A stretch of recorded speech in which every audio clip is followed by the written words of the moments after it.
Well, let's talk to an MEP who's following all this with a keen eye, the UK Independence Party leader Nigel Farage, who's in Brussels for us now.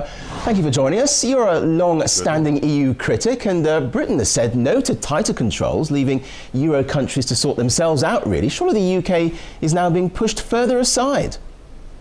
Well, let's hope so, because we don't want to be part of a political union. We don't want to be part of an economic and monetary union. What David Cameron has done is to say, look, can we have some small concessions, please? President Sarkozy told him to take a running jump, and he's vetoed the treaty. So on the face of it, I should be cheering David Cameron and say, isn't this marvellous that a British Prime Minister has finally stood up and said something?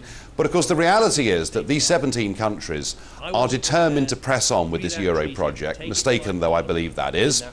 And it actually leaves Britain now in a really difficult position, because we're still members of the Union, we're still bound by all its legislation, and yet what's perfectly clear is that henceforth we will have no influence whatsoever. And actually what I'm getting in the hall today from journalists from all over Europe is that Britain is now despised. So I think what will happen now back in the United Kingdom is we're about to launch into a very big national debate about whether we should be members of this union at all. But if these countries are going to push on, as you say, can the 17 euro-using nations solve this by themselves? Well, listen, the word solve implies that there is some easy solution to hand. There isn't. The euro is a misconstruction. Countries like Greece and Portugal should never have joined it in the first place. And by increasing the size of bailout funds, by taking more power from democratic nation states to the centre, does nothing to address the fundamental problem that Greece and Germany cannot live together inside a single economic and monetary union. Well, that's interesting. So if there's a separate financially based group within the EU, are you saying this could lead to a split in the union then? I think what we saw in the early hours of this morning was the biggest split in the European Union in 50 years. You know, the United Kingdom has been a member of this thing since 1973. We're a big economy, we're an important country, and whether David Cameron knows it or not, what he did last night was the first step towards the exit door. How easy will it be for those countries to convince their populations about facing tighter controls? We hear a lot about the politicians, but what will the people think of all this? Believe you me, if we were to put this Euro package to the electorates of Greece, of Portugal, of Ireland, of Italy, of Spain, they would all say no.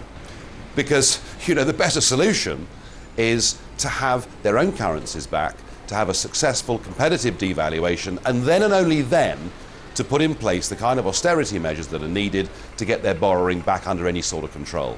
And really, these countries now find themselves, these electorates find themselves trapped inside an economic prison that is called the euro. Their democracy has been stripped from them, and my fear is that the kind of civil disobedience and civil disorder that you've already seen on the streets of Greece will multiply. Now, the talks are not over yet, though. Markets are already jittery because they couldn't find a unified solution. If you were a betting man, what would your prediction be of how the next crucial 24 hours will actually pan out? I think in the next 24 hours, the 17 politicians, not peoples, will agree that they are going to push on, that they are going to give incredible dictatorial powers to unelected bureaucrats based in Brussels.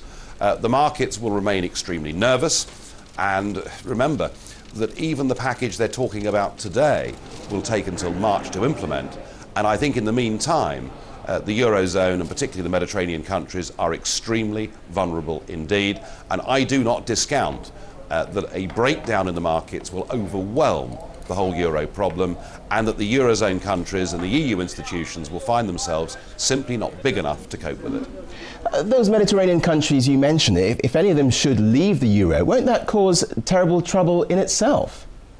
Well, listen, the argument always is that we must maintain the status quo, because if we don't, the sky will fall in and there will be disaster. Just look at what happened to Iceland. You know, Iceland came through this credit crunch in the most horrendous situation. Several of her banks went bust, her currency collapsed, interest rates soared, but 3 years on, the Icelandics have a growth projection next year of 3%, and things are going well. And what it says to me is that if you're stuck in a bad marriage, the best thing to do is to end the marriage and start again. And I see no hope at all for the Greek economy stuck inside this economic prison that is called the euro. OK, Nigel Farage, European MEP and leader of the UK Independence Party. Thank you for your views here on RT. Thank you.